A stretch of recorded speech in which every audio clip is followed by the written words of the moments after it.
Welcome to Bala cars. இப்போ நீங்கள் பார்க்க போகிற கார் பார்த்தீங்கன்னா டாட்டா நானா அப்படிங்கிற காரை பற்றி தான் பார்க்க போகிறோம். வாங்க வீடியோக்குள்ளே போகலாம்.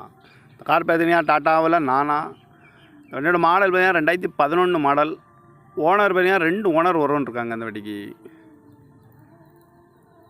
கிலோமீட்டர் பார்த்தீங்கன்னா 32,000 கிலோமீட்டர் தான் ரன்னிங் ஆகிருக்கு.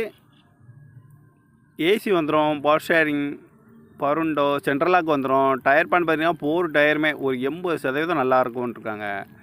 நோ ரீப்ளேஸ்மெண்ட் இல்லாத வண்டி தான் அப்படின்னு இருக்காங்க. இந்த கார் பார்க்க வேண்டிய இடங்கள் பார்த்தீங்கன்னா சேலத்தில் தான் இந்த கார் பார்க்க முடியும். காரோட ப்ரைஸ் என்ன சொல்கிறாங்கன்னா 95,000 சொல்கிறாங்க. ரேட்டு குறைக்க முடியும்னு சொல்லியிருக்காங்க. குறைச்சி பேசி இந்த காரை பைப்பிங்கலாம்னு சொல்லியிருக்காங்க. TN 37 BB 8284 அப்படிங்கிற நம்பரில் தான் இந்த கார் இருக்குது அப்படின்னு இருக்காங்க. ஓனர் பார்த்தீங்கன்னா 2 ஓனர் வரன்ட்ருக்காங்க. இது ஒரு 2011 மாடல் தான். டயர் பேன் பார்த்தீங்கன்னா 4 டயருமே ஒரு 80% நல்லாயிருக்கும் அப்படிங்கிறாங்க. இந்த